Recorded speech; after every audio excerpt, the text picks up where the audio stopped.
It's probably the most positive experience I've ever had in my life. I don't get on the bus every morning and come to work thinking, oh, I have to go to work. I get on the bus thankful that I can come to work. I've never been frightened in my life at anything, dead or alive. When I came in that particular day or night, there was something in here scared me. People often become very fearful and frightened, and on many, many occasions it's normal for people to ask for an injection. One minute we're talking about the weather and how fantastic it is that the sun's out, and the next minute we're talking about something that happened 60 years ago.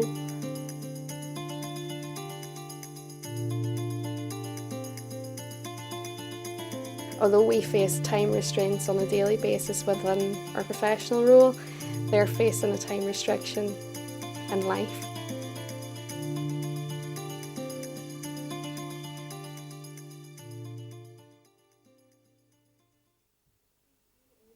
I have worked in a hospital setting before, and I just felt that it was a career progression, and it was an area that I found very frustrating in a hospital environment.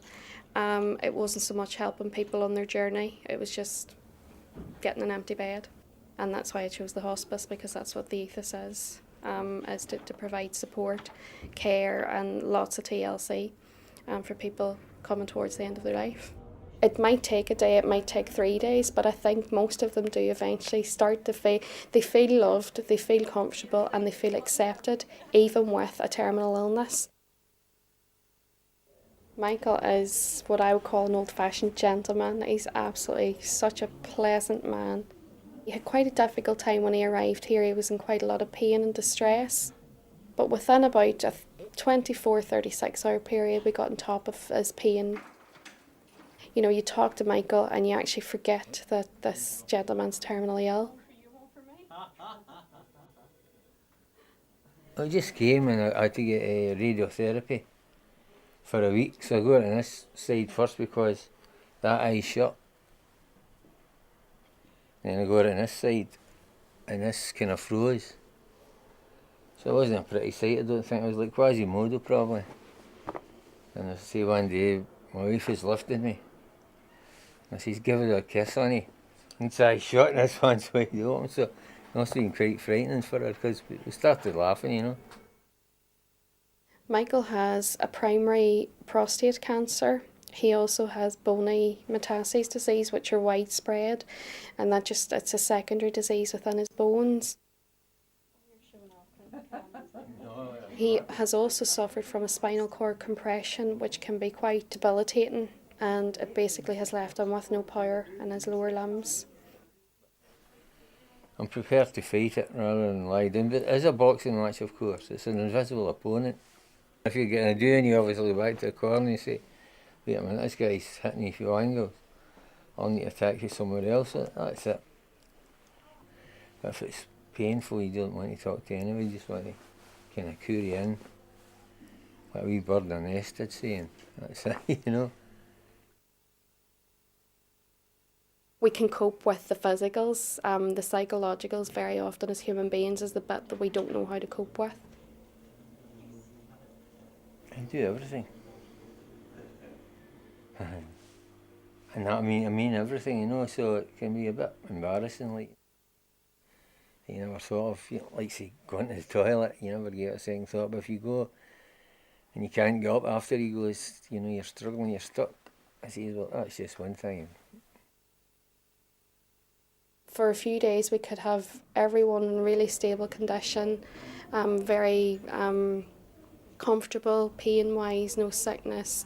We could be meeting all their needs, and within minutes that can change. We can have people deteriorate quite quickly, and again that's something that needs to be addressed as and when it happens. By the time I left my shift on, I think it was the Friday I left, I knew that we had quite a few very, very poorly people. By the time I came back to shift on the Monday, at that point I think we had lost 7 patients, which was quite horrific to try and interpret in my head. I then went off duty on Monday and came back on the Friday to discover that we had lost another 2. So within the space of 5 days, we had lost 9 patients. There's no such thing as the norm within the hospice, but that is not really the norm.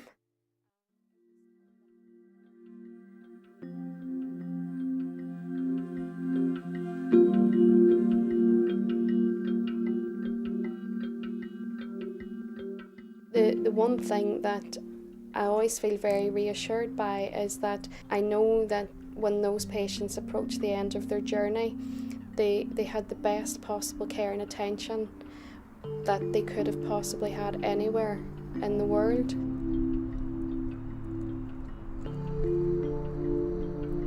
A normal day, when I've finished, if it's been a particularly stressful shift, I like to spend some time on my own. It's quite nice to come and reflect and to actually just reflect on the day and try and make sense of things. I've seen quite a number of people leave us, so it's inevitable that it will happen.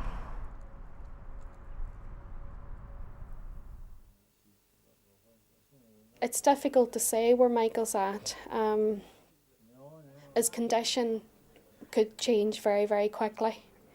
And that's why it is so difficult to assess. But psychologically, I think he's very accepting of where he's at. He doesn't like it, but he's accepting of it.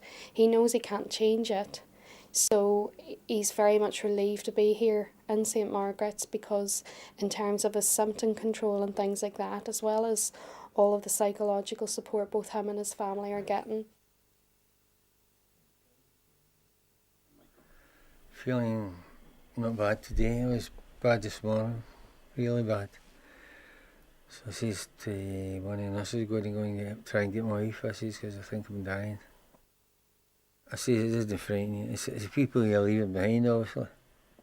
Dying's nothing, is it? When you think about it, dying is nothing.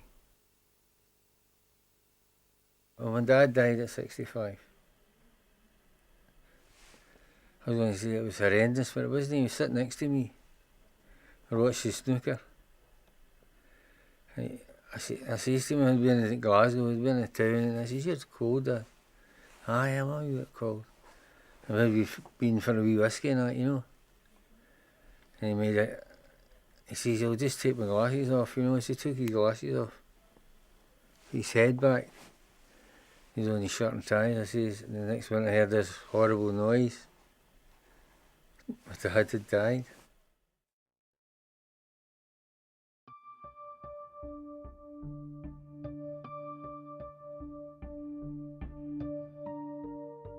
If you're ever going to pull through this, you need your family, a good family. They says our marriage wouldn't last because we were only 17 when we got married. So we're nearly 50 years later. We're still together. Your life obviously changes. I'm the father of 3 daughters, so nothing can touch your father because he's a legend. My happiest memory is quite recent. It was my grandson who was getting christened on the 5th of January. And I felt great. It was good because all my friends turned up at the church. My family's out of this world. And I've been here for me, you know. I really want to live, I really want to fight hard. Well, I've always been a fighter, but I really want to fight hard now. And I'll get cured and then I'll sicken. I'll walk out here. I will walk out there, right? I'll walk out here.